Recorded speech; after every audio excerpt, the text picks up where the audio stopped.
Hola chicos, bienvenidos a una nueva clase de física en este espacio del cuarto periodo. Vamos a iniciar el estudio con la temática propiedades periódicas.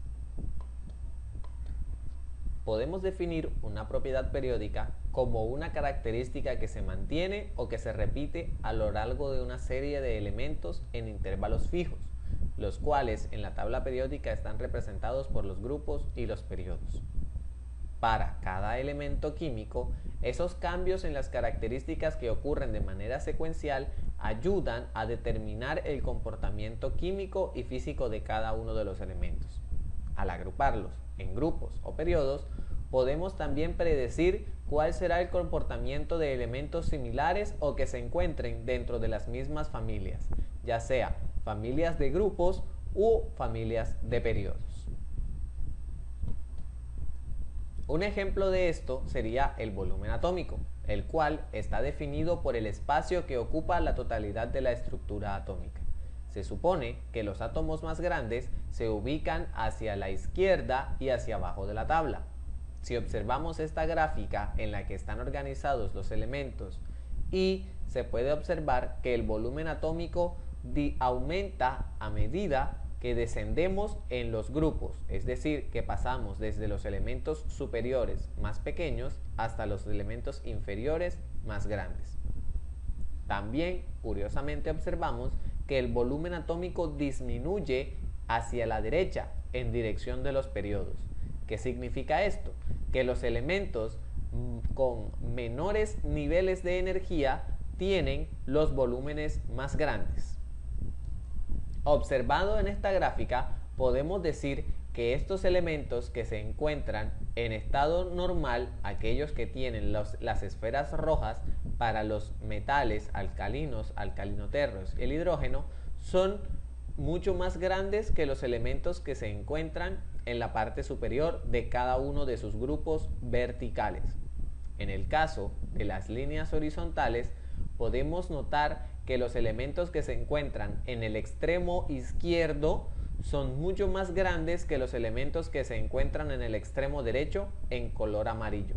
Aquellas esferas con un color diferente, como esta verde, las esferas marrones y estas verdes de aquí abajo, corresponden a las formas isotópicas de los elementos, es decir, átomos que han perdido o ganado electrones y por lo tanto tienen una forma diferente a la forma natural o forma estable que se encuentra en la naturaleza.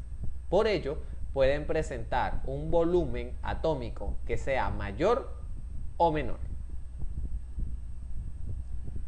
El ejemplo número 2 corresponde a la electronegatividad, que es la capacidad que tienen todos los átomos y en especial el núcleo atómico de atraer otros electrones para que se integren dentro de sus orbitales y alcanzar el estado de octeto o estabilidad eléctrica. Si observamos esta gráfica en la tabla, entonces podemos ver que los elementos que se encuentran más a la derecha son elementos mucho más electronegativos y los elementos que se encuentran en la parte superior de los grupos.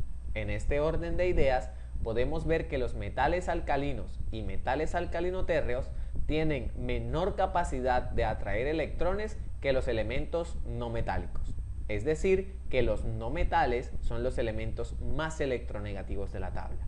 Y el grupo con la mayor electronegatividad posible son los elementos conocidos como grupo de los halógenos o formadores de sales. Estos elementos se encuentran en esta gráfica en el grupo número 9 y están formados por el flúor, el cloro, el bromo, el yodo y el astato. Como podemos ver, son cada uno de los elementos que están casi al extremo de cada uno de los periodos, sin incluir a los elementos gases nobles, los cuales tienen una mayor capacidad de retención de los electrones y por lo tanto no reaccionan bajo ninguna circunstancia. Generalmente, la periodicidad de los elementos químicos surge al incrementar el número de protones en el núcleo y el número de electrones que se encuentran en sus órbitas. Sin embargo, las interacciones entre las capas eléctricas y el núcleo, la atracción de cargas opuestas, la repulsión de cargas iguales y la presencia de otros elementos puede influir también en el comportamiento de las especies químicas. Generalmente, cuando incrementamos el número de protones o el número atómico, lo que estamos incrementando es la masa, el peso, el volumen, la densidad y la capacidad de atracción de cada uno de los elementos que se clasifican en la tabla periódica. Esta es una lista de las principales propiedades periódicas y aquellas que intervienen mayormente en el comportamiento de cada uno de los elementos. Estas son la estructura eléctrica, el radio atómico, el volumen atómico, el potencial de ionización, la afinidad eléctrica, la electronegatividad, el carácter metálico, la valencia iónica, la valencia covalente, el radio iónico y el radio covalente.